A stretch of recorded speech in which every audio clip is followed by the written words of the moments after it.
All right, let's talk about one of the most exciting and, yeah, sometimes overwhelming things you can do in your career, finding a job in Europe. If that's your goal, you have landed in the perfect spot. I mean, the whole idea of working in Europe. It's thrilling, right? You're thinking about new cultures, incredible new challenges, amazing opportunities. It is a fantastic goal to set for yourself. But let's be honest for a second. The minute you type jobs in Europe into Google, it's like a tidal wave of websites and job portals hits you. It's so easy to feel totally swamped before you've even really started. And that's exactly why we're here. We are going to cut through all that noise. Together, we're going to build a simple, really powerful toolkit that'll make your job smart and effective. Okay, let's get into it. First up in our toolkit, we've got the heavy hitters. You know, the huge international platforms that give you that bird's eye view of the entire market. This is where you start casting a really wide net. So, the key here is to use these for what they're best at. LinkedIn is, of course, your networking hub. Indeed is like this massive vacuum cleaner for jobs, pulling listings from everywhere. Stepstone is a powerhouse that's really focused on Europe. And Monster, well, it's the veteran that's been in the game forever. Starting here gives you a great feel for what's out there. Now listen up, because this is a huge pro tip, especially for my non-EU folks out there. Don't waste your precious time applying for jobs that can't sponsor you.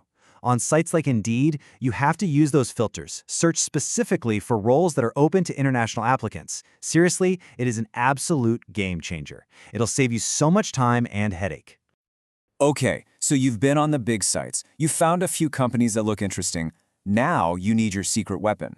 It's time to peek behind the curtain and see what's really going on. And this is where a tool like Glassdoor is just priceless. See, on one side, you've got the job ad, the official story. But on the other, you get the real story from the people who actually work there, or used to. We're talking unfiltered reviews, what people are actually getting paid, and even hints about the interview process. This is how you find a company that's a real fit, not just a good sales pitch. All right, our next tool is pretty special. It's not a private company. It's the official platform from the European Union itself. It's literally designed to help people work across different countries, so it's a real inside track. Yep, Eurus. Think of it as your official guide. Because it's an EU portal, it's not just a list of jobs. It is packed with super important info about what it's actually like to live and work in all these different countries. For anyone who's serious about a move, this is an incredibly reliable resource. And for the final piece of our toolkit, we have to go local. Using job boards specific to the country you're targeting sends a powerful message. It tells employers you're serious about their country. Plus, this is where you'll dig up those hidden gems that never make it to the big international sites. I mean, just look at some of these. If you're aiming for Germany, you've got to be on sites like jobware.de. Thinking about Switzerland? Then jobs.ch is a must. Every single country has its own key players, and taking the time to use them makes your application stand out so much. So, we've built the toolkit. We've got the global giants, we've got our research weapon, the official EU portal, and our local specialists. The big question is, how do we put it all together into a strategy that actually works? It really just boils down to this simple three-step process. First, you go broad. Use the big sites to see what's out there. Then, you go deep.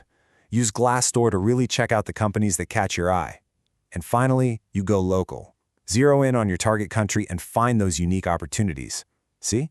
It turns a chaotic search into a focused mission. So there you have it. You've got the toolkit, you've got the strategy.